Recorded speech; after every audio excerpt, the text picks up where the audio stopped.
একদিকে নদী বাঁচাতে চায় সরকার, বিপরীতে আকিস ফুড অ্যান্ড বেভারেজের শিল্প বজ্রে মারা যাচ্ছে নদী।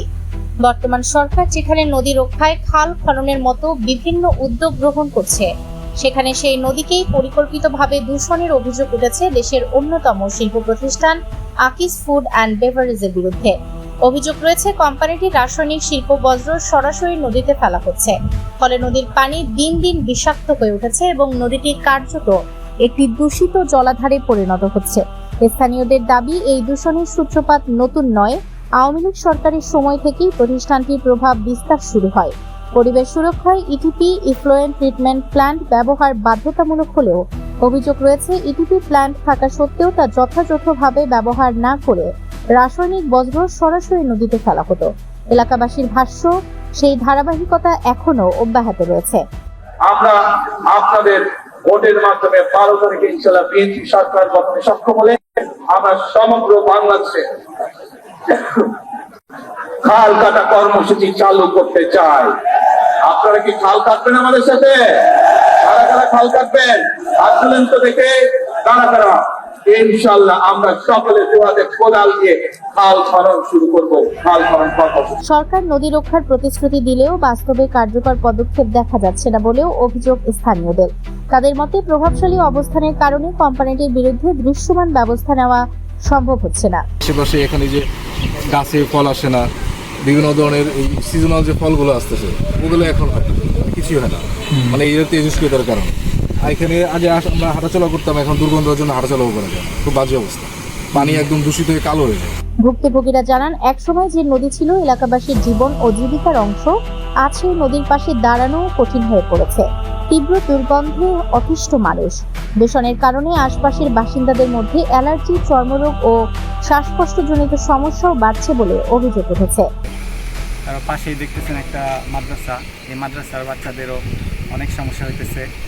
তো আমরা চাই যে সরকারে এটার প্রতি একটু দৃষ্টিগোচর করুক এবং প্রশাসন এটার প্রতি একটু করুক, তারা যেন এটা রিফাইন করে আমাদের এখানে দেয়। যেন স্থানীয় বাসিন্দা রাসেল মিয়া বলেন, নদীর পাশের একটি মাদ্রাসার কোমলমতি শিক্ষার্থীদের মধ্যে শ্বাসকষ্টজনিত সমস্যা দেখা দিচ্ছে।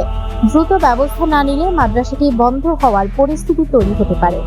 আশেপাশে এলাকার মানুষের বিভিন্ন ধরনের সমস্যা হচ্ছে, তার মধ্যে চর্মরোগ তো সবারই বলা চলে একরকম।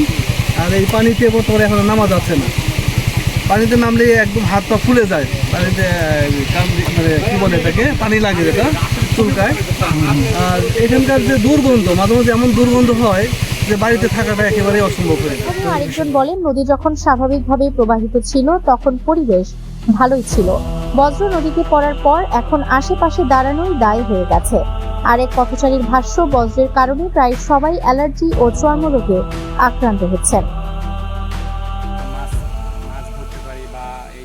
গোসল করতে পারে, এলাকার সাধারণ জনগণ এখানে গোসল করে, বা এইটাও এখন কোনো উপায় নাই, কারণ এখানে গোসল করলেই চর্মরোগ দেখা দিতেছে, বাচ্চাদের শ্বাসকষ্ট দেখা দিতেছে, তো পানিটাও কালো হয়ে যেতেছে। তো এই অবস্থায় পুরোটাই আমাদের জীবন দুর্বিষহ। স্থানীয় বাসিন্দা রাসেল মিয়া বলেন, সরাসরি বজ্র ফেলার কারণে রাসায়নিক দূষণে বেঁচে থাকাই কষ্টকর হয়ে গেছে।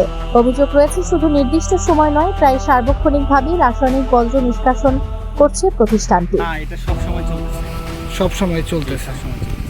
এবং এখানে যদি মানে কেউ নামে বুঝতে পারবে যে কতটুকু ঝাঁজ পানিটা, প্রচুর পরিমাণ মানে রাসায়নিক যে আসতেছে, রাসায়নিক বজ্র। হ্যাঁ, বৃষ্টি হলেই ড্রেন উপচে রাসায়নিক মিশ্রিত পানি আশপাশের খাল, বিল ও বসতবাড়ির দিকে ছড়িয়ে পড়ে। এতে শিশু ও বৃদ্ধরা সবচেয়ে বেশি স্বাস্থ্য ঝুঁকিতে পড়েছেন বলে জানান এলাকাবাসী। পরিবেশ বিশেষজ্ঞদের মতে, দীর্ঘদিন ধরে নদীতে রাসায়নিক বজ্র পড়তে থাকলে জলজ জীববৈচিত্র্য সম্পূর্ণ ধ্বংস হয়ে যেতে পারে। একই সঙ্গে ভূগর্ভস্থ পানিও দূষিত হওয়ার আশঙ্কা রয়েছে, যা ভবিষ্যতে বড় ধরনের জনস্বাস্থ্য সংকট তৈরি করতে পারে।